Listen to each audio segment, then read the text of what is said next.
Hi everyone, welcome back to my channel. For this video, I'm going to be reacting to 10 times celebrities had zero tolerance for disrespect. But yeah, I've seen a few, or I guess a lot of interviews where the interviewer is asking like really like difficult questions or questions that they probably shouldn't be asking. Or I think sometimes even these talk shows, they have like pre-interviews and like they do those pre-interviews so that you know what to expect, but sometimes they go off the script during the actual interview, so it catches people off guard. Like a person that comes to mind is Lindsay Lohan. It might be in this compilation, I'm not sure, but yeah, sometimes it's kind of awkward when they ask questions that they shouldn't be, or they're just trying to be invasive or rude for no reason. I don't know. But yeah, let's see what happens in this video, and please subscribe. Let me know what else I should react to in the comments below. Here are 10 times celebrities shut down disrespectful interviewers in the most brutal way possible. Starting off with the least brutal, we have none other than the legendary Chelsea Handler. She gonna speak her mind. Chelsea Handler gave Piers Morgan a dose of his own medicine. The interview quickly went south when Piers got distracted by his phone, diverting all the attention away from his guest. You tweet very amusing. Oh, okay, so he's distracted by his phone. I thought he was gonna say something like something that she didn't like. Wish you did. I mean, in the middle of the commercial break, I want your viewers to know. I mean, they must know because they're probably following you on Twitter. I mean, you can't even pay attention for 60 seconds. You're a terrible interviewer. Well, you just weren't keeping my attention. That's well, more but an issue that's for you not than my me. problem. Well, it is your problem. This is your show. You have to pay attention to the guests that you invited on your show. If they're interesting enough. Yeah, they are. Listen, it doesn't. Yeah, she's like speaking the truth because it's your show. It's your job to interview people. So even if you don't enjoy the person that you're interviewing, like their company, it's still your job as a host to like keep them on track and like maybe ask questions that they would enjoy answering. I don't know. No matter how interesting I am, you signed up for this job. Does. Well, maybe that's why your job is coming to an end. The interview then ended with Piers asking her a question she'd been dying to hear. What's the moment if I said to you, I can give you one moment back in your life to repeat right now? What would you choose? It would be spending this hour differently. Can't you try and be nice? On July 7, 2014, Joan Rivers appeared on CNN to promote her book, Diary of a Mad Diva. Oh, I've seen this. Wait, is this the one where the guy like mentions her daughter like riding her coattails or something like that? So my producer's not a fool. She said, write another. So I said, about what? She said, well, you're funny every day. Write about what annoys you or makes you laugh every day. And that's how the book came about. It was so great to write. What started as a standard interview quickly spiraled out of control when the reporter made an out-of-hand remark. Even with your fashion... I was interrupted by an ad. I think I'm gonna rewind a little bit because I don't remember the first part of her question. When if the it loads. Reporter made an out-of-hand remark. Even with your fashion critiquing, while it's very mean in some ways, people can't wait to hear what you have to say. Really? It's not mean? You can. It's not mean. I tell the truth. I'm sure I say the same things that all your viewers say to their friends sitting next to them on the couch. Instead of taking the hint to move on, the interviewer doubled down, but Joan isn't one to let things slide. Feelings being hurt. Well, not when it's about dresses. It's not about them. It's about clothing. The breaking point came when the reporter steered an animal rights activism to back Joan into a corner. Your book, you're wearing a fur, and you knew that there would probably be animal rights activists. You know, this whole interview is becoming a defensive interview. No! Are you wearing leather shoes? Yes! Shut up. I'm talking... You know what I mean? I don't want to hear. You're wearing... Like, even the... I don't know. It's just the way... she's acting like I don't know, maybe it's her personality, or she's trying to be friendly but it kind of seems fake at the same time. I don't know. She's like bringing up these topics and then like acting like buddy. I don't know how to explain it, but it's kind of weird. You're eating chicken. You're eating meat. I don't want to hear this nonsense. Stop it with, and you do this, and you're mean, and you're that. You are not the one to interview a person who does humor. Sorry. Are we serious? The next comedian on this list She still has a high-pitched voice. Stan. He gave the hosts a lesson in proper interviewing etiquette. On June 17, 2013, Russell Brand appeared on whatever happened to him? He like show to promote got in trouble or something? Russell Brand. This summer he's embarking on his first ever worldwide comedy tour. Things started going downhill when the hosts openly admitted they didn't know who he was. All right, joining us What? now, he's a really big deal. He's a big I know. I'm told this. I'm not very pop cultured. I'm sorry. Comedian, movie star, author, and host of the show. First of all, why would you say that in front of the person? Second of all, shouldn't you like kind of do a little research before you interview someone, like just to see who they are and like look up some facts about them, or are some of these interviewers just fake? Like they have a team that does it for them. Like they don't even talk about the person with their team before they interview the person just to get, I don't know. Like I feel like that's something I would do. Like if I didn't know a person, I would want to know at least a little bit about them before. I don't know. Brand X, Russell Brand. Brand went on to explain his love for stand-up comedy. The thing I enjoy most is stand-up comedy because you're direct with your audience. You can't be misinterpreted. People can't get confused. You know what happens if you work in media? People like to change the information so that it suits a particular. Who's he looking at? If you're in a room with people, then what you're Did saying they flip the video? Instead of addressing Brand's point, the hosts turned to a joke about his accent. Funny, the accent, you know, when I see him in person, it's totally fine. Forgetting Sarah Marshall or the TV show, it's fine. But on satellite radio in the car, I can't understand a single joke you say. You can't understand it. Can you understand me? The female co-host decided to also jump in with a comment of her own. I think I'm just this is my first Brand experience? brand. Yeah. I think it's not listening to him. It's experience. It's just sort of taking it all in. And that was the final straw that pushed Brand to call out their unprofessionalism. You are talking about me as if I'm I'm not here transfixed. and as if I'm an extraterrestrial.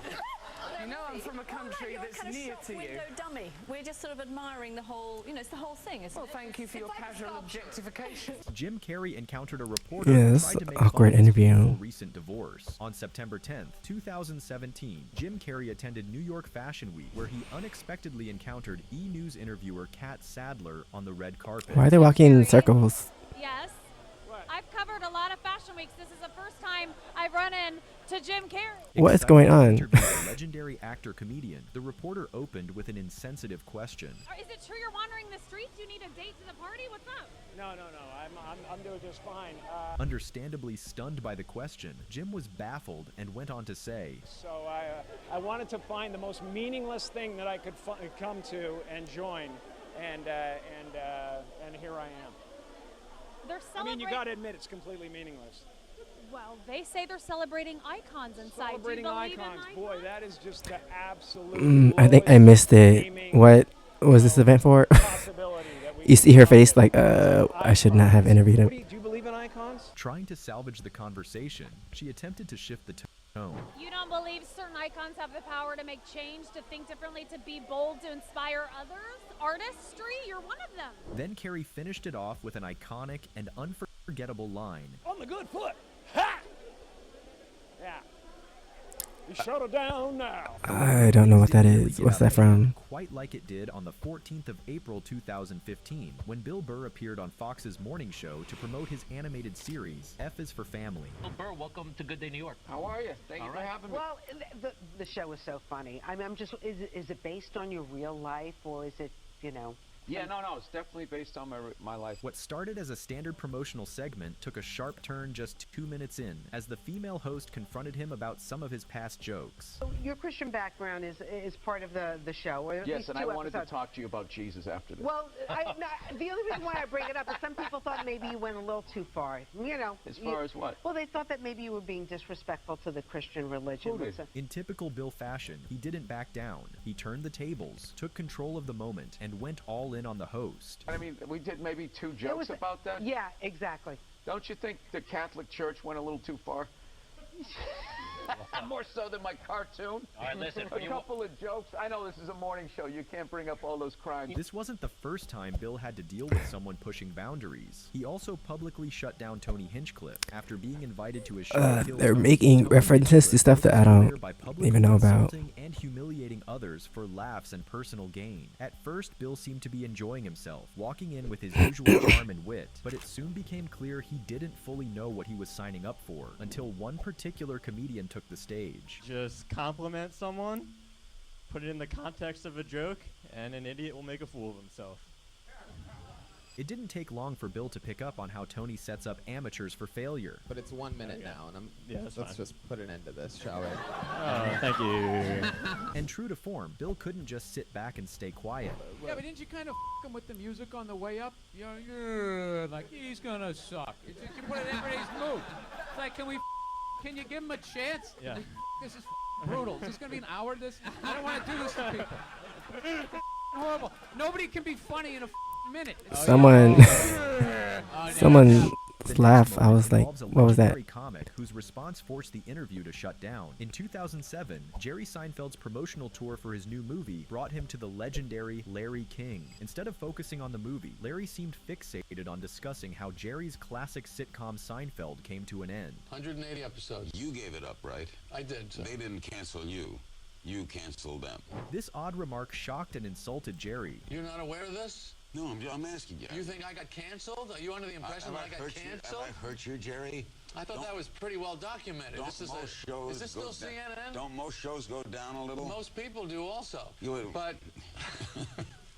yeah, no, I went off the air. I was the #1 show on television, Larry. Do you know who I am? By 2016, Jerry found himself back in the spotlight when a CBC... I know when people like imitate his voice and imitate him, they imitate his voice the way he just spoke. So I don't know if he's actually speaking like that or if he's like just putting it on real thick for the interview. I don't know. Race controversy into his professional life.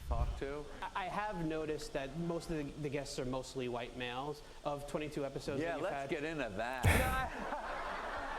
But you take a look over here, Peter. What do you see? A lot of whiteys.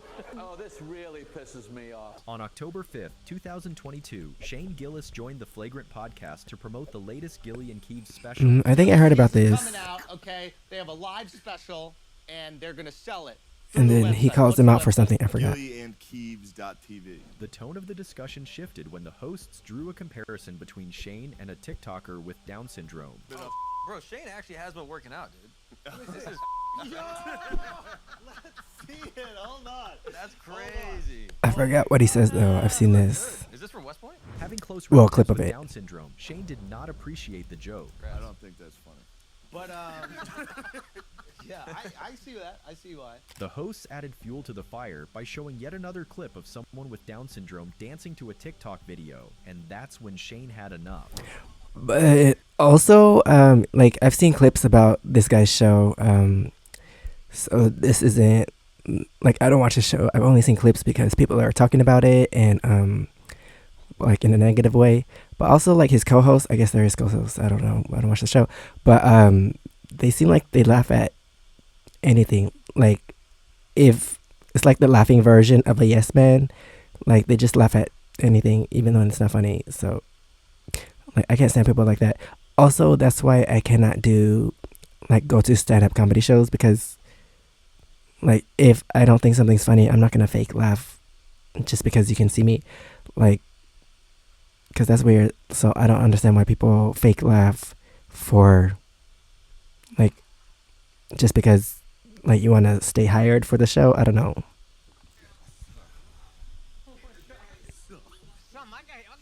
By the way, that's wow. These guys are awesome. Yeah, they're having fun. Yeah, for you guys to sit here and be like, wait a minute, let's bring it up and mock them. That's dude. That's a dude. By using them as an insult. That wasn't the only time Schultz stirred up controversy. On another episode, Schultz took things to an even more personal level by mocking his co-host and close friend Akash's nationality right to his face. Bro, nobody milks wheelchairs on a plane like Indians, bro, and it's goddamn annoying. It takes twice as long to get on a airplane if there's Indians there, because every Indian over 45 pretends they're 300 years old. Some argue that Schultz often crosses the line under. But he's not going to say anything because he wants that paycheck. Starting to take Or did he say something? Oh yeah, when do we play beer pong?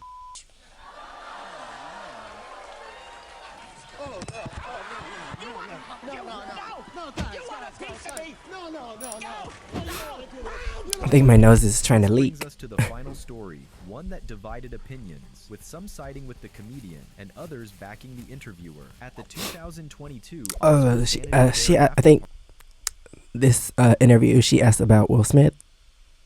Party, Tiffany Haddish was approached by a reporter whose question took her by surprise. Did you do a little costume change? Never This mind. remark stunned the actress, who immediately fired back with confidence. I'm not wearing a costume. I'm wearing Dolce & Gabbana. It's called an evening gown, darling. This is not, no one's paying me for this. I paid for it. It's custom.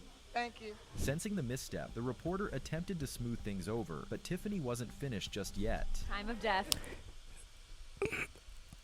Also, I don't even think that was even that bad. Like, costume change. Okay. Like, isn't that the term when people change clothes, like, during a show or something? Oh, no, but, I'm not the biggest fan of Tiffany Haddish. Like, I feel like her interviews are more funny or funnier than, her stand-up shows. And I feel like she kind of lost her, momentum because didn't she get in trouble for some movie or short film that she did with Ari Spears? For me right now. You look gorgeous. This is not an acting gig. This is my life. This what fame look like. This what success look like. This what money look like. This what it look like. It's what it look like. Want more? Make sure. Okay, that was weird. Also, isn't she the same person that tells everyone that she bought something and wore it like at 3 different occasions because she liked the outfit and like she spent a lot of money on the outfit, so she wore it like 3 times, but now she's talking about being rich and stuff. That's weird. But anyway, that is the end of this video. Thanks for watching. Please subscribe. Let me know what else I should react to in the comments below. And if you want to see my experiences in Korea, you can check out my first channel, SEKSHI V. And if you want to see my other socials, it's right here under my face. Thanks for watching, and I'll see you next time. Bye.